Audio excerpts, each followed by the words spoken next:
막시와 셀리 35.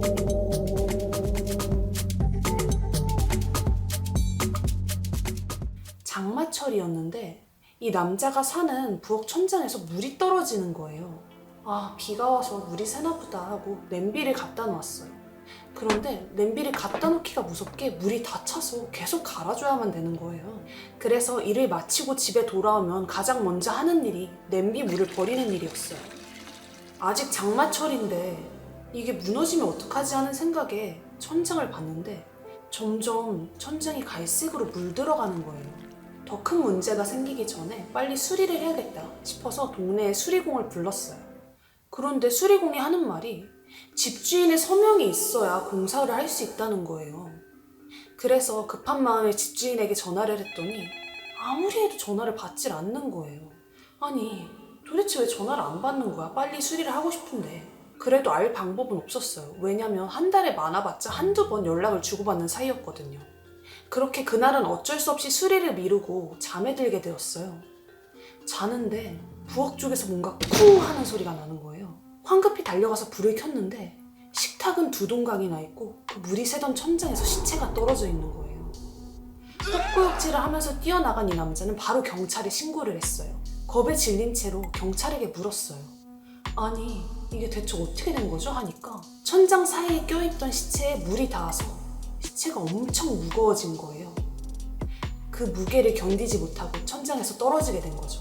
너무 불어있는 상태라 이 사람이 누군지 신원을 확인할 수 없어서 부검을 해봐야 안다고 하셨어요. 그렇게 경찰의 소식을 기다리면서 집주인과 연락이 닿았고 잠깐 일이 있어서 연락이 안 됐다 하더라고요. 그리고 얼마 지나지 않아 경찰에게 연락이 왔죠. 그 시체의 신원을 밝혔다고요. 그 사람은 바로 집주인이었어요. 그리고 죽은 지 1년이 넘은 상태였답니다. 이 남자는 극심한 공포심을 느꼈죠.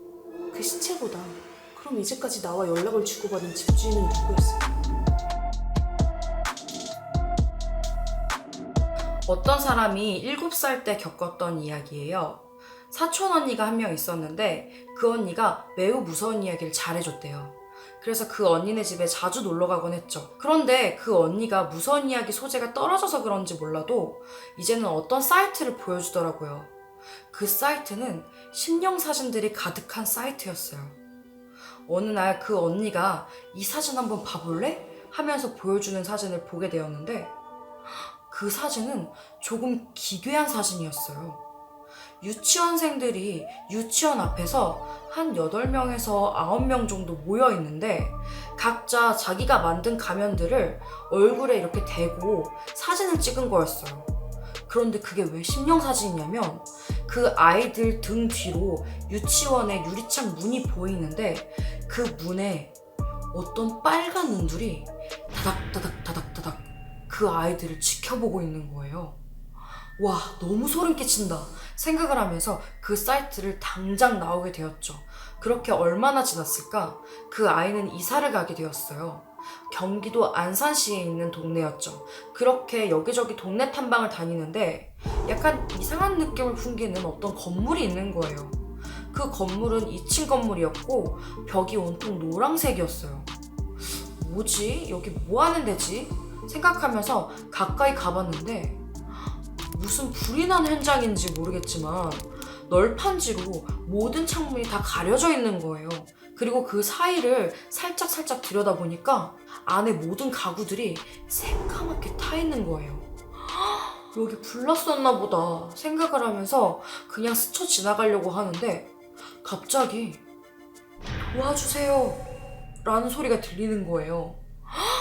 뭐야, 안에 사람 있는 거야? 생각을 하면서 다시 그쪽을 들여다보게 되었어요. 그런데 도저히 사람이 있을 만한 공간이 없었던 거예요. 아, 뭐야, 무섭게 그냥 다시 갈까? 생각하고 걸음을 옮기려고 하는데 그 순간에 꺼내주세요 이러는 거예요. 뭐야, 여기 누가 있나 보다 생각을 하고 있는데 갑자기 그 목소리들이 여기저기 많아지면서 도와주세요, 꺼내주세요, 언니 같이 가요 이런 소리들이 막 나기 시작하는 거예요. 너무 소름이 끼쳐가지고 당장 엄마한테 달려갔어요. 그래서 엄마한테 자초지종을 설명하면서 엄마 저기 사람들 갇힌 것 같은데 엄마가 같이 가줘야 될 것 같아 빨리 따라와 이러면서 엄마를 끌고 그 자리에 갔어요. 근데 이게 웬걸? 그렇게 많은 소리가 났던 그곳에서 아무런 소리가 나지 않는 거예요. 그 순간에 엄마에게는 거짓말쟁이가 되어 있었던 거죠. 엄마는 따끔하게 그 아이를 혼내고 집으로 끌고 오게 되었어요. 하지만 그 아이는 뭔가 자꾸 깨름직한 느낌이 드는 거예요. 분명히 들었으니까. 그래서 그 건물의 주소를 어찌어찌해서 알게 되었어요. 그리고 예전에 봤던 그 사이트를 들어가 보게 되었죠. 그런데 정말 너무 소름 끼치는 걸 보게 되었어요. 그 심령사진 밑에는 그곳의 주소가 써 있었는데 경기도 안산시 땡땡땡에 위치한 유치원.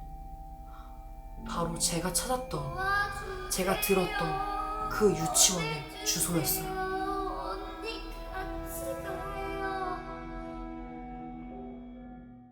어떤 사람의 초등학생 때 일이에요. 그 사람이 살던 마을에는 좀 음침한 놀이터가 하나 있었어요. 이 사람은 무서웠지만 그네 타는 것을 좋아해서 그 놀이터에 자주 가곤 했대요. 그런데 그 놀이터에는 그네를 아주 잘 타는 언니가 한 명 있었대요. 그네를 서서 타는데 거의 360도 회전할 정도로 그네를 높게 탄다는 거예요. 보기만 해도 너무 무서워서 언니 조심히 타 이러면 아니 재밌어 너도 타봐 이렇게 웃는 거예요. 그네를 정말 잘 타는구나 이러고 별 생각 없이 집에 와서 꿈을 꾸게 되었는데 꿈에서 그 언니가 나왔어요. 꿈에서도 언니가 너무 재밌게 그네를 타고 있는 거예요. 그런데 그네를 타던 언니가 갑자기 손을 놓더니 바닥으로 뚝 떨어졌어요. 꿈에서 너무 놀란 나머지 엉엉 울면서 깨어나게 되었어요. 그러고 얼마나 지났을까? 우연히 밤에 그 놀이터를 지났는데 이 사람은 놀라서 주저앉을 수밖에 없었어요. 그 언니가 휠체어에 탄 채로 이 소녀를 노려보고 있었거든요. 지금부터 무혐의 타임. 이 이야기는 김행균님께서 보내주신 사연입니다. 제가 어느 날 밤에 심부름을 가고 있었는데 어떤 사람이 제 앞에 있는 거예요. 그래서 슬쩍 얼굴을 한번 봤는데 얼굴이 피투성이인 거예요. 그래서 물어봤어요. 왜 이래요? 그랬더니 그 사람이 아무것도 아니에요. 이렇게 대답을 하는 거예요. 어쩌다 저렇게 됐을까 생각하면서 그냥 심부름을 하러 가게 되었어요. 그리고 다음날 아침도 심부름을 하러 가게 되었는데 저 앞에 피투성이가 된 마네킹이 있는 거예요. 그런데 제가 그 남자를 봤던 그 위치였어요. 그리고 그 얼굴도 상당히 그 남자와 닮아 있는 거예요. 그래서 저는 알게 되었어요. 내가 어제 이야기를 했던 그 사람이 바로 이 마네킹이구나. 나는 대체 누구란 말을 한 거지?